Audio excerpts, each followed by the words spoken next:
बोलेगा अब नहीं आता था हमको यहाँ का। चलिए अगर ऐसे कुछ बोला अरे तो नहीं दिख रहा है इसे। गजब है महाराज। रखिए यहाँ बस। चलिए। गेस्टिंग इसे दिखेगा नहीं यहाँ पे।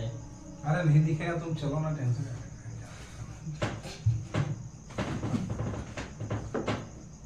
जय हिंद दोस्तों, आज हम लोग पुनः उपस्थित हुए हैं अपने दूसरे सेशन को आगे बढ़ाने के लिए। तो जिस तरह से आपका समर्थन मिल रहा है बस इसी को कंटिन्यू रखिए। आप कंटिन्यू रख के अपना एग्जाम को आप लोग फेस कर सकते हैं, कोई बड़ी बात नहीं है। तो चलिए बिना कोई समय गंवाए हुए हम लोग सेशन को शुरुआत करते हैं। आपका जो है कि पॉलिटी में, उसके बाद फिर कुछ आपका स्टैटिक वगैरह ले लेंगे। तो इस सेशन बहुत ही लाजवाब सेशन होने वाला है। आप लोग इसी तरह से अपना प्यार को जो है कि बिखेरते रहिए हम लोगों के ऊपर, और हम लोग जो है कि इस तरह से मेहनत करके आप लोगों के पास जो ये कंटेंट पहुंच रहा है वह एग्जाम को ही क्लियर करेगा। बात बाकी जो है कि आप लोग खुद समझदार हैं कि इस कंटेंट में कितना पावर है। और जो भी नए नए छात्र हमारे चैनल से जुड़ रहे हैं या फिर आप जोड़ने का प्रयास कर रहे होंगे अपने दोस्तों को, तो उनको जो है कि आप लोग टेलीग्राम चैनल पे जो है कि ये सबका सिलेबस मिलता है। आप लोग जो है कि आगामी जो भी एग्जाम होने वाला है, रेलवे में जो भी संबंधित एग्जाम है, एनटीपीसी हो, ग्रुप डी हो, आरपीएफ हो, कुछ भी हो, एलपी हो, टेक्नीशियन हो, कुछ भी हो, उसका बहुत ही बृहद पैमाने पे तैयारी करवाया जाता है आपको डेली बेसिस पे। वही अगर देखते हैं बिहार के अंदर में जो एग्जाम होगा, यूपी के अंदर में जो एग्जाम होगा, आपका एमपी के अंदर में जो एग्जाम होगा, इसमें आपको बहुत ही बेनिफिट होने वाला है। तो चलिए बिना कोई देरी के हुए हम सेशन को शुरुआत करते हैं। तो आप लोग को आज का पहला सवाल बताना है, केंद्र राज्य संबंध किस भाग में है। सबसे मेरा आज टॉपिक रहेगा केंद्र राज्य संबंध जो है कि, तो आप लोग को पहला क्वेश्चन से हम लोग जो है कि समझने का प्रयास करते हैं कि केंद्र और राज्य जो रिलेशन है वह संबंध है किस भाग में है। भाग 11 में। किस में है? भाग 11 में। आप लोग बार रिकॉल करवा देते हैं भाग, बहुत फास्ट भाग को रिकॉल करवाते हैं। भाग आप लोग समझने का प्रयास कीजिएगा। भाग 1 में केंद्र और राज्य है, भाग 2 में नागरिकता है, भाग 3 में जो है मौलिक अधिकार है, भाग 4 में डीपीएसपी है, भाग 4 के क में मूल कर्तव्य है, भाग 5 में संघ है, भाग 6 में राज्य है, भाग 7 जो है कि खत्म हो चुका है, भाग 7 खत्म हो चुका है, निर्वासित हो चुका है, और भाग 8 जो है संघ शासित प्रदेश है, केंद्र शासित प्रदेश है। देखिएगा रिकॉल करवाते हैं। भाग 5 में संघ लेना है, यानी केंद्र लेना है, और भाग संघ में जब ले लिए 5 में संघ तो 6 को राज्य करवा दिए, और 7 में केंद्र शासित 7 खत्म कर दिए तो 8 में केंद्र शासित प्रदेश, 8 में केंद्र शासित प्रदेश हो गया।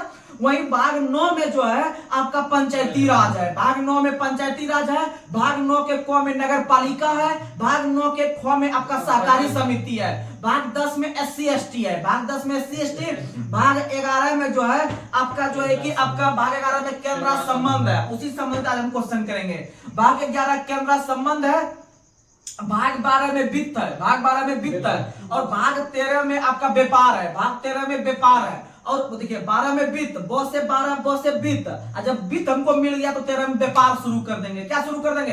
व्यापार। भाग 13 खत्म हो गया, और भाग 14 में जो है वो आपका विभिन्न प्रकार के जो है कि अधीन सेवाएं हैं, विभिन्न प्रकार के अधीन सेवाएं 14 में है, और 14 के क में अधिकरण है, 14 के क में अधिकरण है। और अधिकरण भी आप लोग को हम समझा चुके हैं कि अधिकरण क्या है, पिछले वीडियो जब देखिएगा तो आपको पता चल जाएगा। वही आपका भाग 15 में निर्वाचन है, भाग 15 में निर्वाचन है, और भाग 16 में आपको कुछ वर्गों के हितों में जो है कि उसे आरक्षण दिया गया है। वही आपका जो है कि 17 में राजभाषा है, 18 में आपात उपबंध है, 19 में प्रकीर्ण है, 20 में आपका संविधान संशोधन है, और 21 में आपका अस्थायी संक्रमणकालीन चीज को रखा गया है। और आपका भाग 22 जो सबसे अंतिम भाग है उसमें आपका संविधान का नाम हिंदी में रूपांतरण वगैरह चीज को या संक्षिप्त नाम को रखा गया है, भारत के नाम को। तो चलिए आप लोग रिकॉल कर लिए होंगे भाग को। इस तरह से डायरेक्ट आप लोग के पास बोल रहे हैं, और आपके पास भी डायरेक्ट यह चीज टैलेंट आ जाएगा। बस कुछ दिन इंतजार कीजिए, और इंतजार का एक ही मूल मंत्र है, आप लगातार रहिए।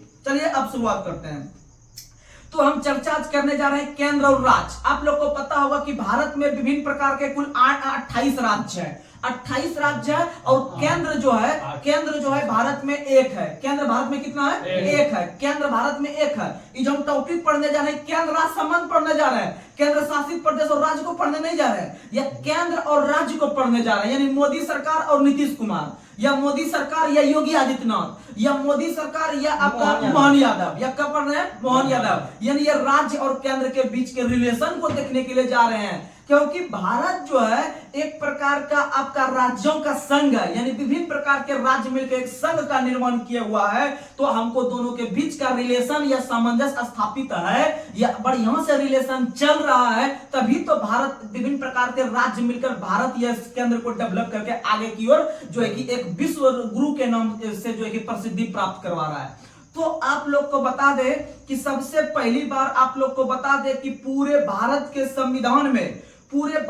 संविधान में अगर देखते हैं मूल संविधान में, तो उस प्रारंभ में कुल 14 राज्य थे और 14 राज्य से बढ़ते बढ़ते भी वर्तमान में 28 राज्य है। और 28 राज्य और जो केंद्र है, इन दोनों के बीच जो रिलेशन देखते हैं भाग 11 में देखते हैं और भाग 11 में देख लिए। वहीं अगर राज्य में हम लोग देखने का प्रयास करते हैं तो राज्य में हम लोग जो देखेंगे वह अनुच्छेद 245 से देखना शुरू करेंगे 263 तक, 245 से देखना शुरू करेंगे 263 तक, और 245 से 255 तक जो रहेगा वह विधायी संबंध को दिखाएगा। किसको दिखाएगा?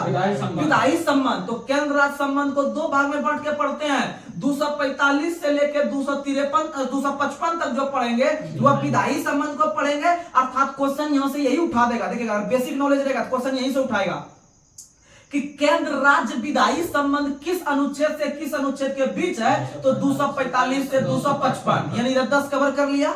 उसके बाद जो दूसरा स्टेप पढ़ेंगे 256 से लेकर 263 तक, वह जो पढ़ेंगे वह प्रशासनिक संबंध पढ़ेंगे। क्या पढ़ेंगे? प्रशासनिक संबंध पढ़ने का प्रयास करेंगे। और उसी में हम लोग देखेंगे कि भाई 262 के तहत जो है कि आपका नदी जोड़ो सब है, 263 में अंतर्राज्य परिषद सब है। तो ये सारा चीज जो देखेंगे प्रशासनिक में देखेंगे। और विधायी शक्ति में जो देखेंगे यानी विधेयक यानी कानून वगैरह का जो निर्माण करने वाला चीज देखेंगे वो आपका देखेंगे 248 में देखेंगे, 249 में देखेंगे, 250 में देखेंगे, यानी ये सब 245 से 55 के बीच में हमको देखने के लिए मिलेगा। तो चलिए एक एक करके जो कंटेंट एग्जाम में आता है उस चीज को आप सबों के परोक्ष जो है कि हम लोग जो है कि रखने का प्रयास कर रहे हैं। तो चलिए आज का पहला सवाल आप लोग पहला नहीं बहुत सी बता दिया, लेकिन अब थोड़ा सा अंदर जाते हैं। तो आप लोग को बताना है संसद द्वारा कानून अगर बनता है, समझिएगा हम स्टार्ट कर रहे हैं 245 से, जो महत्वपूर्ण अनुच्छेद है आप लोग के पास हम रखने का प्रयास कर रहे हैं। देखिएगा आज का जो एसएससी जीडी का जो एग्जाम हुआ है सेकंड शिफ्ट, उस पे हुबहू 2 क्वेश्चन आ गया है। आप लोग देख लीजिएगा मेरे इसमें क्या कहते हैं उसको प्लेलिस्ट में जाके, या फिर मेरे वीडियो जो पड़ा हुआ है उसमें हम अनुच्छेद का 3 टॉपिक करवाए थे, 3 क्लास लिए थे। और आज जो हमारा स्टूडेंट गया है एग्जाम देने के लिए उसे हुबहू अनुच्छेद 12 भी आया है और अनुच्छेद 161 भी आया है। 161 हम उसमें नहीं करवाए थे, लेकिन ये जो चीज हम करवाए थे अनुच्छेद 161 जो कि राज्यपाल जो क्षमादान का है, हम वो चीज आपको बहुत बार बता चुके हैं, इसमें कहीं कोई शक नहीं है। इसमें आपका पहले का वीडियो पड़ा हुआ है, प्रत्येक रूप से जाके देखिएगा हम कितना जोर जोर से चिल्ला के बोले हुए हैं। अब याद नहीं कीजिएगा तो आपका मैटर है। तो चलिए हम लोग जो है कि शुरुआत कर रहे हैं। तो आप लोग को पता है हम पढ़ने जा रहे हैं केंद्र और राज्य। तो अनुच्छेद 245 जो हम शुरुआत कर रहे हैं, सबसे पहला काम वो यही कर रहा है कि संघ या केंद्र या भारत सरकार जो कानून बनाएगा वह पूरे देश में लागू होगा। और प्रत्येक राज्य की जो विधानमंडल होती है अगर वह कानून बनाती है तो वह संबंधित राज्य में लागू होगी, संबंधित राज्य में। जैसे अगर अभी आप लोग को पता है कि आपको 106वां संविधान संशोधन हुआ है, 106 संविधान संशोधन 2023 में आपको महिलाओं को लेकर हुआ है कि भाई 33% आरक्षण हम लोग देंगे लोकसभा और विधानसभा दोनों में। तो इसका मतलब यह जो लागू हो रहा है पूरे भारत पे लागू हो रहा है, उसको बना रहा है भारत सरकार या केंद्र सरकार बना रहा है। तो इसका मतलब वो वहां पर लागू होगा। अगर आप लोग को पता है कि बिहार में जो शराबबंदी किया गया है आपको विधानमंडल का कानून बना के किया गया है, इसका मतलब है कि वो जो लागू होगा उसी राज्य में लागू होगा, अर्थात बिहार में ही लागू होगा। तो अनुच्छेद 245 यही कहता है कि केंद्र सरकार अगर कानून बना रही है तो वह पूरे केंद्र में लागू होगी, अर्थात पूरे भारतवर्ष में लागू होगी। लेकिन अगर राज्य कानून या विधानमंडल कानून बनाती है संबंधित जो है कि राज्य में लागू होगी। यानी दोनों का अलग अलग सेक्टर हम लोग पढ़ रहे हैं, दोनों अलग अलग सेक्टर कानून बनाएगा और लागू करेगा। 245 पहला कॉन्सेप्ट क्लियर है। ठीक, अब आगे बढ़ते हैं। अगला क्वेश्चन अगर आपसे पूछेगा कि अनुच्छेद 246, अनुच्छेद 246 में सिर्फ इतना सा चीज लिखा हुआ है कि जैसे आप लोग को पता होगा 245 में क्लियर हो गए दोनों, वही कानून का निर्माण अलग अलग करती है। लेकिन 246 जो है आप लोग को पता होगा अनुसूची जो 7 हम लोग पढ़ रहे होते हैं, अनुसूची 7। तो अनुसूची 7 में जो कहा गया है कि आपका 3 प्रकार की सूची है, एक आपका संघ सूची है, एक आपका राज्य सूची है, एक आपका समवर्ती सूची है। यानी तीनों का अलग अलग क्षेत्र बांट दिया गया है। यानी हम लोग अनुसूची में पढ़ते हैं 7 में, और उस चीज को बृहद पैमाने पे हम लोग पढ़ते हैं 246 में। किस में पढ़ते हैं? 246 में। याद रखने का प्रयास कीजिएगा। उसके बाद अगला, अगर आप लोग को पता है कि 247 अनुच्छेद जो है, इसके तहत संसद चाहे जितना भी अतिरिक्त न्यायालय का स्थापना कर सकती है, वह संसद के अधीन काम करेगा। यानी भारत की जो कानून निर्माण की सबसे बड़ी संस्था संसद है, वह जो है कि अतिरिक्त न्यायालय की स्थापना करने का जो उसे अधिकार दिया गया है अनुच्छेद 247 में। अनुच्छेद 247। लेकिन आप लोग अगर तैयारी कर रहे होंगे तो 245, 46, 47 आप लोग कन्वर्ट करने का प्रयास कीजिएगा, अपने माइंड में याद रखने का प्रयास। वहीं जो नया स्टूडेंट है उसको कम से कम 248 याद रखना ही पड़ेगा। 248, क्योंकि नॉर्मली एग्जाम में 248 पूछता है क्वेश्चन, और बहुत बार पूछा है। तो अनुच्छेद जो 248 है, अनुच्छेद 248 यह कहता है कि भारत के अंदर में जो 3 प्रकार की सूची जो दे दी है 47 में, जो बांट दिए उधर आप सबको, उसमें उससे जो शेष भाग बचा ना, जो बचा छूटा मतलब बचा खूचा चीज रह गया, जो नहीं वो लोग समेट पाया आपका तीनों सूची वाला, तो उसको अवशिष्ट सूची में डाल दीजिए। किस में डाल दीजिए? तो बहुत इंपॉर्टेंट क्वेश्चन है कि भारत में अवशिष्ट सूची या अवशिष्ट जो आपका सूची का जो लिस्ट तैयार हुआ है किस अनुच्छेद के तहत? 248। किसके तहत? 248। और आप लोग को हम अच्छा से बता चुके हैं कि संघ सूची पर कानून संघ सरकार बनाती है, और राज्य सूची पर कानून राज्य सरकार बनाती है, और आपका समवर्ती सूची पर कानून दोनों बनाती है। लेकिन दोनों में गतिरोध होता है तो आपका जो है कि संसद या आपका केंद्र सरकार का कानून जो है कि ज्यादा वहां पर चलता है।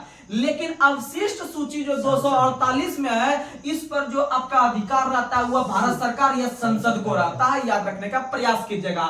और अवशिष्ट शक्तियां जो केंद्र सरकार में निहित होती है, ऐसा प्रावधान कनाडा के संविधान से, कहां से लिया है? कनाडा के संविधान से लिए है। याद रखने का प्रयास कीजिएगा। और आप लोग को पता है केंद्र को अवशिष्ट शक्ति दे रहा है, यानी केंद्र के शक्ति को बढ़ा रहा है, अर्थात याद रख लीजिएगा संघात्मक वो विशेषता को बता रहा है। तो इसका मतलब अगर डायरेक्ट क्वेश्चन पूछे आपसे कि भारत के संविधान में संघात्मक विशेषताएं किस देश से लिए हैं, तो कनाडा से। कहां से लिए हैं? कनाडा से। याद रखने का प्रयास कीजिएगा। वहीं अगर इस क्वेश्चन को और घुमा के वो पूछेगा, क्वेश्चन यही पूछ सकता है कि संघ और राज्य के बीच जो आपका संबंध है वह किस देश से लिए हैं, तो वह भी कनाडा से। संघ राज्य संबंध भी कहां से लिए हैं? कनाडा से। लेकिन क्वेश्चन को घुमा देगा, अगर पूछेगा केंद्र राज्य संबंध तो ऑस्ट्रेलिया से। केंद्र राज्य संबंध तो ऑस्ट्रेलिया से। इस चीज को बारीकी समझना होगा, तभी आप अच्छा कर पाएंगे एग्जाम में। चलिए अब आगे बढ़ते हैं। आप लोग को पता है कि भारत के अंदर में विभिन्न प्रकार के राज्य हैं, 28 राज्य है, आप लोग को पता है।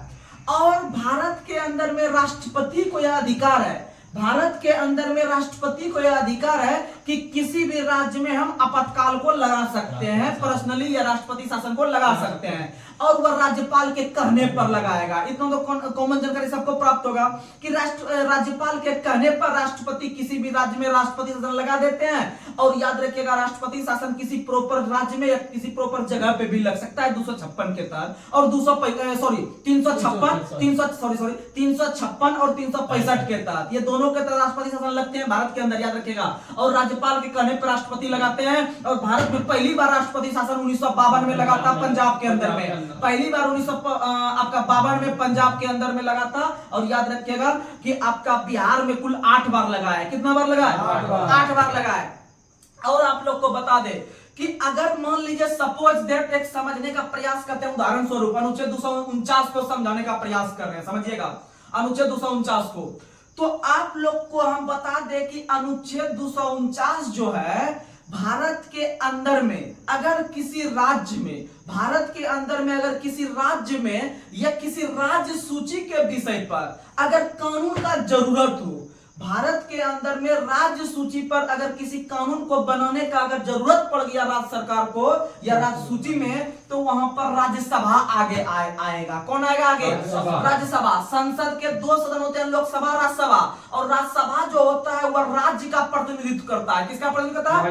राज्य का प्रतिनिधित्व करता है, क्योंकि राज्यसभा के सदस्य को जो चुन के भेजता है वह राज्य के विधानसभा के सदस्य चुन के भेजते हैं। इसका मतलब कि राज्यसभा आपका विधानसभा जो होगा वह आपका राज्य का छोटे स्तर वाला हो गया, और उसी जो वही व्यक्ति जब चुन के आपका जो कि राज्यसभा को चुन के भेजेगा उसको केंद्र में जो है कि उसका प्रतिनिधित्व करने के लिए, यानी छोटा लेवल पे विधानसभा देखते हैं राज्य में, वही बड़ा लेवल पे जो उसका प्रतिनिधित्व कर रहा है राज्यसभा कर रहा है। तो इसका मतलब जो अगर किसी राज्य सूची पर कानून का जरूरत पड़ गया तो वह राज्यसभा जो है कि हैंडल कर सकता है। विधानसभा को समय बोलेगा कि आप ब्रेक कीजिए, हमको जो है कि वहां पर कानून बनाने दीजिए, और राज्यसभा उस राज्य में कानून बना सकती है। कहने का मतलब यह है कि राज्यसभा किसी राज्य सूची के विषय पर कानून बना सकती है, लेकिन उसमें यह नहीं कि दो आदमी का मन हो गया तो बना दिया, नहीं। राज्यसभा के कुल 2/3 बहुमत से वह पारित होना चाहिए। राज्यसभा अपने 2/3 बहुमत के साथ अगर पारित कर देगा कि भाई राज्य सूची के विषय पर हम कानून बनाने जा रहे हैं, तभी राज्यसभा संसद को अलाउ करेगा। किसको अलाउ करेगा? संसद को। तो याद रखिएगा, बनाएगा संसद, लेकिन मुख्य जो उसमें हेल्प कर रहा है वो राज्यसभा कर रहा है। तो क्वेश्चन समझ में आ गया होगा आप लोग को कि अनुच्छेद 249 सिर्फ इतना सा कहता है कि राज्य सूची के किसी विषय पर जो कानून बनाने का अधिकार है वह राज्यसभा बना सकती है, और राज्यसभा जो बनाएगी अपने 2/3 बहुमत के तहत, और वह संसद बनाने का काम करेगी। कौन बनाने का काम करेगी? संसद बनाने का काम करेगी। और लगले हाथ यानी इसी के साथ 249 के साथ हम 50 को भी समझने का प्रयास करते हैं। 250 को, दोनों एक तरह का है, याद रखिएगा। अगर किसी राज्य में आपातकाल लग जाए, जो आपको पहले समझा रहे थे, अगर किसी राज्य में आपातकाल लग जाए या राष्ट्रपति शासन लग जाए, तब वहां पर अगर किसी कानून की जरूरत पड़ जाए राज्य सूची के विषय पर, तो उसमें जो कानून बनाने का काम करेगी फिर राज्यसभा करेगी। कौन करेगी? राज्यसभा करेगी। कौन करेगी? यानी 249 और 50 में दोनों कॉमन है, लेकिन 50 में आपातकाल लगेगा तब करेगा, 50 में आपातकाल लगेगा तब करेगा, और 49 में सिंपली कर देगा, यानी कि साधारणता कर देगा। ये दोनों चीज समझ में आ गया होगा। चलिए अब आगे बढ़ते हैं। अवशिष्ट शक्ति कम से कम याद रखिएगा 248 अवशिष्ट शक्ति 248। वहीं पर आप याद रखिएगा 249 भी बहुत फेमस है, अपने 2/3 बहुमत के साथ राज्य सूची के विषय पर कानून बनाएगी राज्यसभा, याद रखिएगा। चलिए अब आगे बढ़ते हैं। ऑब्जेक्टिव टाइप से क्वेश्चन आप लोगों के बीच हम लोग रख रहे हैं, तो आप लोग को बताना है वैसा सूची जिस पर केंद्र सरकार और राज्य सरकार दोनों का पर कानून बनाती है, वैसा कौन सा सूची है? समवर्ती सूची। और समवर्ती सूची ऑस्ट्रेलिया से। कहां से लिए? ऑस्ट्रेलिया से। और आप लोग को एक बार बेसिक से बता देते हैं। सूची 3 प्रकार की होती है। ये तीनों सूची की चर्चा अनुसूची 7 करती है, और ये तीनों सूची में आपका जो लिए हैं हम लोग 1935 अधिनियम से। 1935 का जो भारत शासन अधिनियम ब्रिटेन के सरकार के द्वारा जो पेश किया गया था, उसी से तीनों सूची लिए हैं। सूची लिए हैं 1935 से। लेकिन एग्जाम में अगर क्वेश्चन पूछ देगा सेटर कि भाई समवर्ती सूची कहां से लिए हैं? ऑस्ट्रेलिया से। यह चीज आपको हम पहले भी बता चुके हैं वीडियो में, जो लगातार बने होइएगा उसको अच्छा से समझ में आ रहा होगा और मजा भी आ रहा होगा। यानी अगर एक बार में पूछे सूची 1935, सूची 1935, लेकिन एक इसका ब्रांच तोड़ के बोलेगा समवर्ती कहां से लिए हैं? तो ऑस्ट्रेलिया से, जहां से प्रस्तावना का भाषा लिए हैं, जहां से प्रस्तावना का भाषा लिए हैं। ऐसे प्रस्तावना अमेरिका से लिए हैं, लेकिन भाषा पूछेगा तो ऑस्ट्रेलिया से लिए हैं। अगला क्वेश्चन आप लोग को बताना है केंद्र राज्य संबंध किस अनुसूची में है? अनुसूची 7 में है, याद रखिएगा। अगला क्वेश्चन आप लोग को बताना है, बहुत ही मस्त क्वेश्चन, बहुत ही बीबीआई क्वेश्चन। केंद्र राज्य संबंध पर किस वर्ष राजमन्नार समिति का गठन किया गया था तमिलनाडु के राज्य सरकार के द्वारा? तो याद रखिएगा 1971 में। 1971 में राजमन्नार समिति का गठन किया गया था तमिलनाडु सरकार के द्वारा। अगर आप इतना चीज याद रखते हैं राजमन्नार के बारे में, तो क्वेश्चन जानते हैं क्या पूछेगा निम्न में से किस समिति का संबंध केंद्र राज्य संबंध से है? तो याद रख लीजिएगा राजमन्नार। किसका है? राजमन्नार। और भी बहुत सारा है, और थोड़ा सा समय का वेट कीजिएगा और भी कंटेंट मिलेगा। लेकिन फिलहाल याद रखना है राजमन्नार, उसी तरह से पुंछी आयोग भी है। कौन सा आयोग है? पुंछी आयोग। उसी तरह से सरकरिया आयोग, पुंछी आयोग, राजमन्नार आयोग, यानी विभिन्न प्रकार का आयोग है जो केंद्र और राज्य के बीच के रिलेशन को जो कि हाईलाइट करने का काम करती है। अगला क्वेश्चन, क्षेत्र परिषद का सृजन किसके माध्यम से होता है? संसद के कानून के माध्यम से। यानी क्षेत्र परिषद का जो गठन करते हैं वह आपका संसद कानून के माध्यम से किया जाता है। क्षेत्र परिषद का गठन याद रखने का प्रयास कीजिएगा।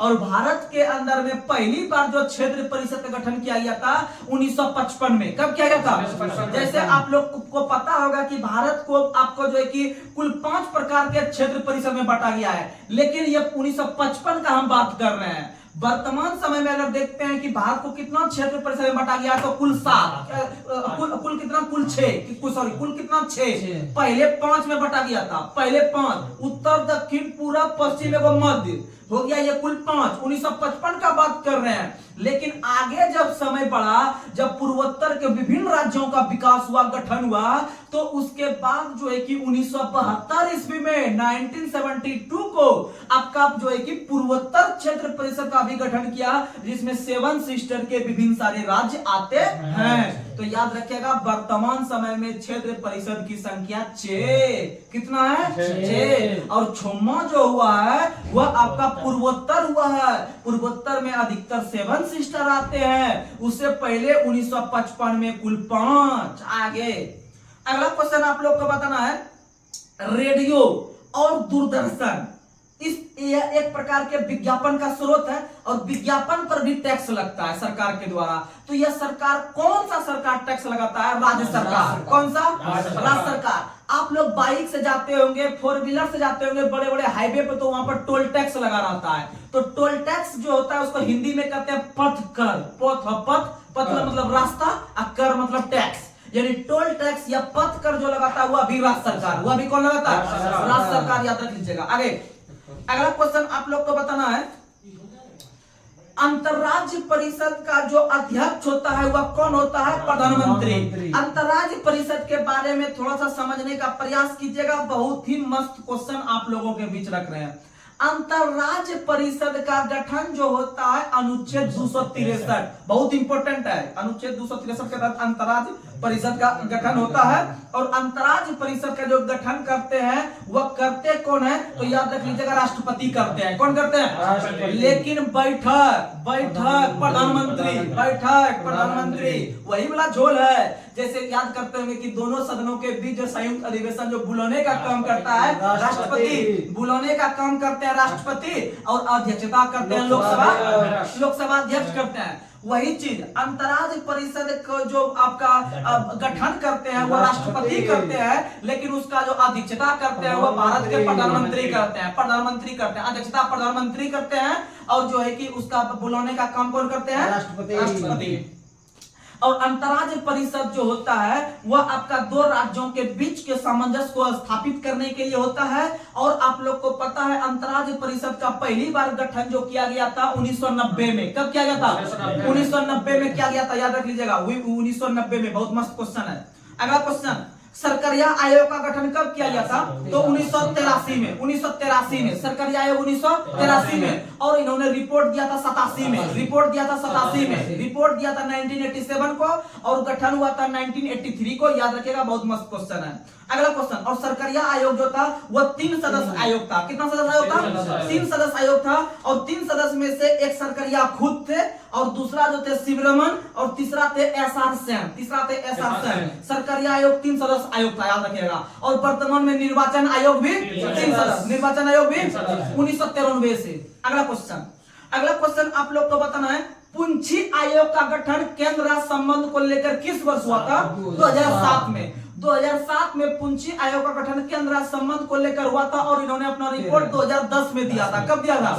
2010 में दिया था, याद रखने का प्रयास कीजिएगा। और रंगराजन समिति का जो स्थापना हुआ था वह हुआ था आपका इकोनॉमिक्स के क्षेत्र में, आपका गरीबी और आय विषमता को लेकर जो हुआ था वह रंगराजन समिति का गठन हुआ था 2012 में और वह 2014 में रिपोर्ट दिया था। वह भारत में गरीबी पर जो है कि आंकलन करने का काम किया था और बताया था कि ग्रामीण क्षेत्र में इतना रुपया का जो है कि आपका औसत उसका जीडीपी है और शहरी क्षेत्र का इतना है। वो रंगराजन समिति ने काम किया था, 2012 में बना था और 2014 में रिपोर्ट सौंपने का पेश किया था। आगे बढ़ते हैं।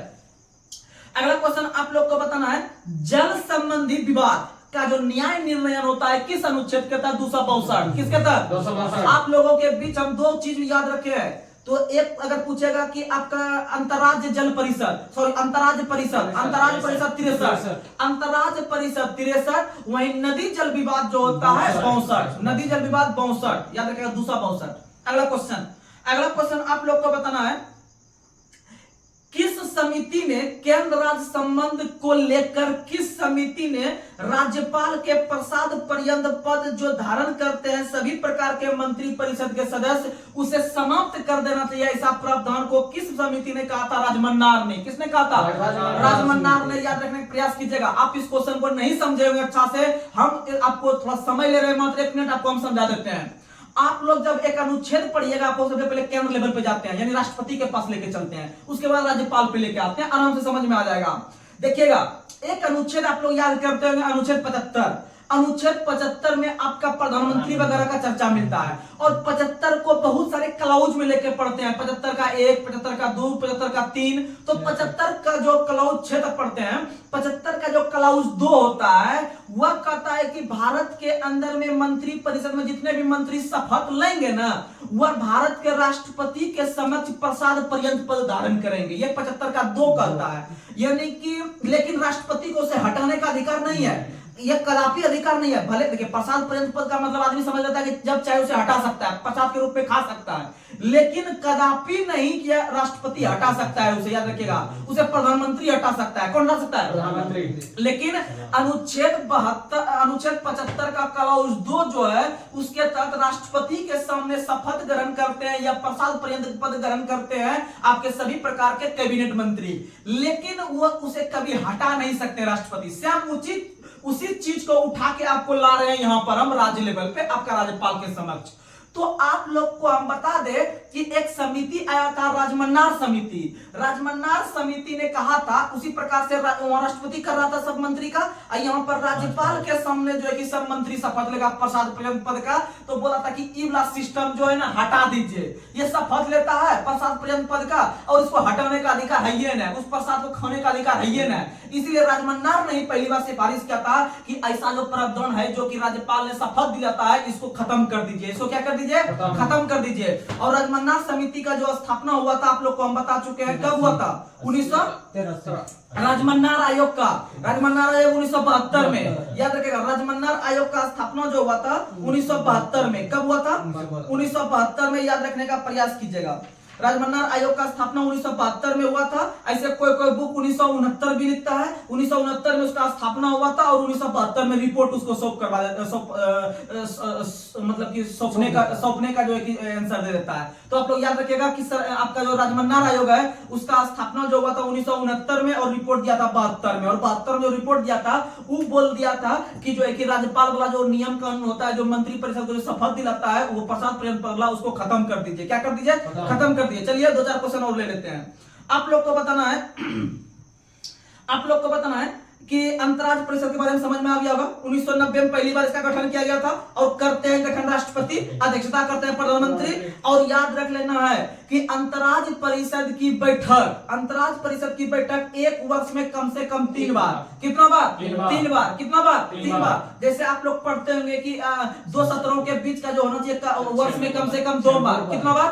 2 बार, यानी कि 6 महीना से ज्यादा गैपिंग नहीं होना चाहिए। तो इसमें अंतर्राज्य परिषद में एक वर्ष में कितनी बार बैठक होगा? 3 बार। कितना बार? और अध्यक्षता करेगा कौन? प्रधानमंत्री। कौन करेगा? और उसका गठन कौन करेगा? राष्ट्रपति। अगर आपसे हम एक कंटेंट और आपको हम छोड़ दिए थे, उस कंटेंट को पूरा करते हैं और अपने सेशन को समाप्त करते हैं। तो आप लोग को हम बता देते हैं कि आप लोग को अनुच्छेद 249 बताए थे। अनुच्छेद 249 बताए थे और आपको हम बताए थे कि अपने 2/3 बहुमत के साथ राज्यसभा जो है कि राज्य सूची के विषय पर कानून जो है कि बनाने के लिए संसद को आग्रह कर सकता है। तो याद रख लीजिएगा, जब वह कानून बनाएगा ना तो वो कानून जो है कि आपका 6 माह तक लागू रहता है। कितना माह तक? 6 माह तक लागू रहता है, याद रख लीजिएगा। और 6 माह तक जो लागू रहता है वह तब लागू रहता है जब आपातकाल समाप्त हो जाता है। जब आपातकाल क्या होता है? समाप्त होता है। वह 6 माह तक लागू रहता है और बनता है इसे 1 वर्ष के लिए। कितना वर्ष के लिए? 1 वर्ष के लिए। और आपातकाल जब खत्म होता है तो फिर 6 महीना तक के लिए लागू रहता है। ये सब चीज याद रखने का प्रयास कीजिएगा। ये कंडीशन आपका आपातकाल की स्थिति में होता है। अगला क्वेश्चन और लास्ट क्वेश्चन आप लोग बताइएगा, फिर एक कमेंट बॉक्स में पूछेंगे। आप लोग को बताना है उच्च न्यायालय का गठन किस अनुच्छेद में है? 214 में। किस में है? 214 में। लेकिन जानते हैं बहुत सारा बुक लिखता है, आपको हम 214 याद नहीं करवाएंगे। आप लोग भले बोल दे 214 लेकिन याद नहीं करवाएंगे, आप लोग को कुछ अलग चीज याद करवाएंगे। तो आप लोग जो भी हमारे चैनल पर आप लोग बरकरार हैं, आप लोग जो है कि इस प्रकार से कंटेंट को लीजिएगा, जो हकीकत वाला कंटेंट है उस चीज को आपको दे रहे हैं। बहुत सारा बुक लिखता है कि सर्वोच्च न्यायालय का गठन 124 में है, वो तो सही है 124, लेकिन हाईकोर्ट का जो गठन है वो 214 याद कर लेते हैं, लेकिन आपको 214 याद नहीं करना है आज के बाद। हाई कोर्ट का गठन जो होता है, हाई कोर्ट का गठन जो होता है वह आपका होता है 216 के तहत। किसके तहत? देखिएगा 214 में अंतर बताते हैं, 214 में अंतर बताते हैं। 214 अनुच्छेद जो है वह कहता है कि भारत में के प्रत्येक राज्य में एक हाईकोर्ट होना चाहिए। 214 अनुच्छेद कहता है भारत के प्रत्येक राज्य में एक हाईकोर्ट होना चाहिए, लेकिन 216 जो कहता है वह कहता है कि भारत के अंदर में जो आपका हाईकोर्ट है, भारत के अंदर में जो आपका हाईकोर्ट है उसका गठन होगा। उसका क्या होगा? गठन 216 और आपका जो है कि एक होना चाहिए जो वो होना चाहिए 214। किसमें होना चाहिए? और 215 पता ही है वह एक अभिलेख न्यायालय है। तो चलिए आज का लास्ट सवाल आप सबों के बीच हम लोग रख रहे हैं। तो आज का लास्ट सवाल आप लोग को बताना है कि भारत में वर्तमान समय में कितने हाई कोर्ट हैं। आप लोग इसका जवाब बहुत बृहद पैमाने पे देने का प्रयास कीजिएगा। तो चलिए आज का लास्ट सवाल आप लोग दोबारा सुन लीजिए आप लोगों के लिए कि भारत में वर्तमान समय में कुल कितने हाई कोर्ट है। तो आप लोग इसका जवाब दीजिएगा। और आप लोग यह हम बहुत आशा करते हैं, यह बहुत दिन भर अपना प्रार्थना करते रहते हैं भगवान से कि जो भी हमारे जो है कि सदस्य हैं इस चैनल के, आप लोग जो है कि अधिक से अधिक जो है कि दिन दुगुना रात चौगुना करके पढ़ाई कीजिए और उसी प्रकार से मां सरस्वती आपका सब चीज आशीर्वाद बनाए रखे। तो चलिए तब तक के लिए जो है कि हम यही आज अपने सेशन को समाप्त कर रहे हैं। तब तक के लिए जय हिंद, जय भारत।